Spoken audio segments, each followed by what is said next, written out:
뉴젠. 샬롬! 뉴젠 학령기 친구들 안녕하세요. 유아선 전도사님이에요. 오늘은 사과 세 가지 비유라는 제목으로 함께 말씀을 나누어 보려고 해요. 예수님이 사람들에게 말씀을 나누실 때 세리와 죄인들도 들으러 왔어요. 많은 사람들은 예수님이 죄인들을 맞이하신다고 불평했어요. 그래서 예수님은 세 가지 비유를 통해 하나님이 어떤 분이신지 알려주셨어요. 어떤 사람에게 양 100마리가 있었는데 한 마리를 잃어버렸다면 어떻게 해야 하나요? 99마리를 두고 나머지 한 마리를 찾으러 갈 거예요. 그리고 한 마리를 찾으면 모두 함께 즐거워할 것이 분명한 거죠. 하나님께서도 회개할 것 없는 의인 99명보다 회개하고 하나님께 돌아온 죄인 한 사람 때문에 더 기뻐할 것이라고 말씀하셨어요. 두 번째는 잃어버린 동전을 찾은 여인의 비유예요. 이 여인이 은화 10개를 가지고 있다가 하나를 잃어버리면 어떻게 할까요? 불을 켜고 온 집안 구석구석을 살펴볼 거예요. 그리고 잃어버렸던 은화를 찾으면 너무나도 기뻐할 거예요. 이것처럼 죄인 한 사람이 회개하고 하나님께 돌아오면 하나님의 천사들이 기뻐한다는 것이죠. 마지막 세 번째는 잃어버린 아들을 찾은 아버지 비유예요. 어떤 사람에게 두 아들이 있었는데 둘째 아들이 아버지의 유산을 미리 받아 집을 떠나 그 돈을 펑펑 쓰면서 방탕한 삶을 살았어요. 그러던 중 가지고 있던 돈을 다 써서 먹을 것이 부족해지자 돼지 치는 일을 하며 돼지가 먹는 먹이로 배를 채우기도 했죠.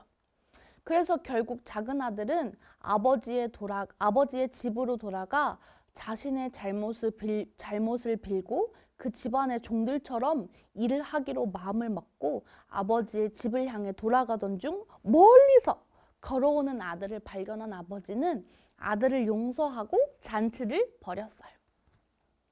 하지만 일을 하고 돌아온 큰아들은 계속 아버지 말씀에 순종한 자신을 위해서는 잔치를 벌여준 적이 없다고 화를 냈어요. 그러자 아버지는 동생을 잃어버렸다가 다시 찾아 즐거워하고 기뻐해야 하지 않냐고 말했죠.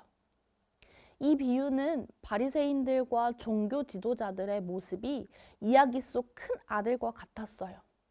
그들은 하나님의 법을 위해 열심히 노력했는데 예수님이 죄인들을 사랑하시고 또 그들에게 말씀을 전하시니 마음이 좋지 않았던 거예요.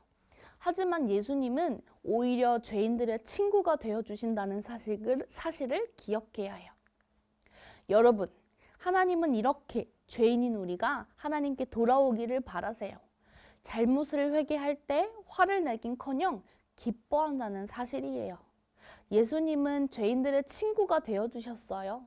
잃어버린 자들을 찾으시고 구원하신다는 사실을 기억하길 바래요. 혹시 아직 말씀을 믿지 못해 방황하고 있는 이웃들이 있다면 복음을 전해 하나님 앞으로 함께 나아가 우리의 구원자이신 예수님을 믿으며 늘 하나님 집에 거하는 모든 학령기 친구들이 되기를 소망합니다. 함께 기도하겠습니다. 사랑의 하나님, 예수님을 이 땅에 보내주시고 큰 기쁨을 누릴 수 있도록 해주셔서 감사드려요. 예수님이 없었다면 우리는 여전히 잃어버린 자가 되었겠지만 예수님으로 인해 구원받은 사람이 되었어요. 아직 하나님 앞에 나오지 못하고 잃어버린 자가 있다면 그들을 위해 기도하며 힘쓰는 믿음의 사람이 되게 해주세요. 예수님의 이름으로 기도합니다. 아멘. 우리 이제 말씀을 기억하며 생각해보는 시간을 가져볼까요? 첫 번째, 소중한 것을 잃어버렸다가 찾은 경험이 있나요? 그때의 기분이 어땠나요? 두 번째, 잃어버린 자녀를 찾은 하나님의 마음을 생각하며 앞으로 나는 어떻게 믿음의 행동을 할 수 있는지 생각해 보세요.